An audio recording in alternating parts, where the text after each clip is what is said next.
చంద్రబాబు నాయుడుకు తెలియదా 2009లో నాకు మద్దతు ఇచ్చారు.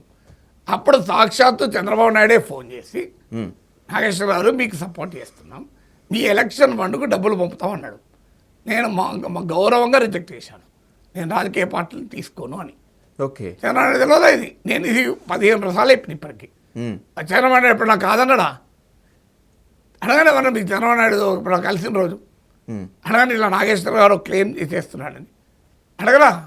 అంటే మీ నోటికి వచ్చినట్టు పేటీఎం అంటే అది మీ సంస్కారాన్ని తెలియజేస్తున్నా. నాకేమవుతుందండి?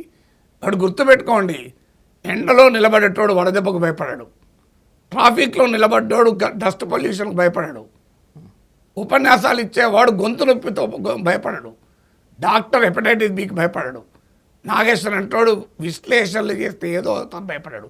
నేను స్టూడెంట్ డేస్లోనే ఉస్మానియా విశ్వవిద్యాలయంలో ఆర్ట్స్ కళాశాలలో జనరల్ సెక్రటరీ పోటీ చేసి జీనా అయితో మరణా సీకో కదం కదం పర్ లడ్నా సీకో, బతకాలంటే చావడం నేర్చుకో, అడుగడుగున పోరాటం నేర్చుకో నినాదాలు ఇచ్చాడండి.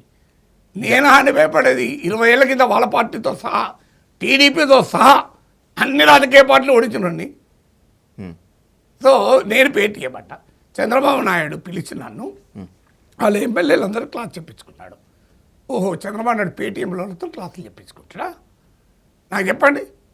పవన్ కళ్యాణ్ మా కొడుకు పెళ్ళికి వచ్చాడు. ఓహో, పేటీఎంలు ఇళ్ళ కొడుకుల పెళ్ళిళ్ళు కూడా పోతారా మీరు?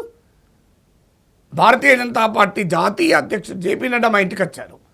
ఓహో, మీ ఎన్డీఏ కూటమికి అతిపెద్ద పార్టీ అని బీజేపీ నాయకుడు పేటీఎంలో ఇళ్ళలా పోతారా? చెప్పండి, ఏం మాట్లాడుతున్నారండి?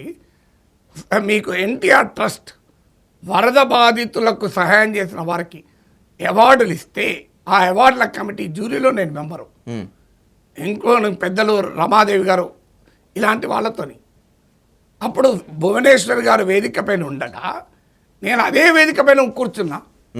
అంటే భువనేశ్వర్ గారు పేటీఎం లాంటి వాళ్ళతో వేదిక పంచుకుంటారా?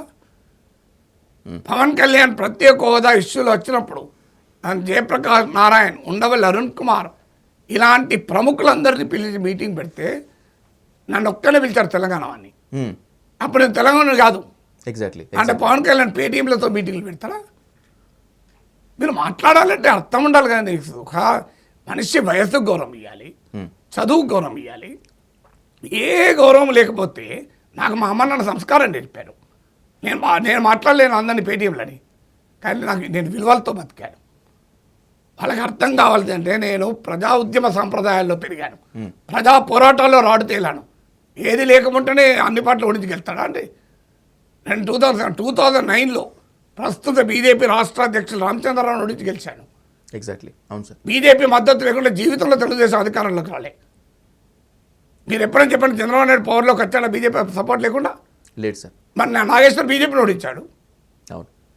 నాకు ఎందుకు ఇంత ఆవేశంతో మాట్లాడుతున్నానంటే ప్రతి మనిషికి సహనం ఉంటుంది.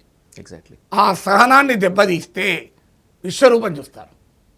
ఎందుకు విశ్వరూపం చూస్తారంటే దేనికైనా పేషెన్స్ ఉంటుంది కదండి. నేను మనుషుల్ని, నేను కూడా ఉపకారం తింటా కదా. అవును సార్. నేనే ఉపకారం తినకుండా లేను, నేనే సర్వసంగ పరిత్యాగుని కానీ కాను. అందువల్ల నోటికి వచ్చినట్టు మాట్లాడతా అంటే అది వాళ్ళ విఘ్నతను వదిలేయ్యా.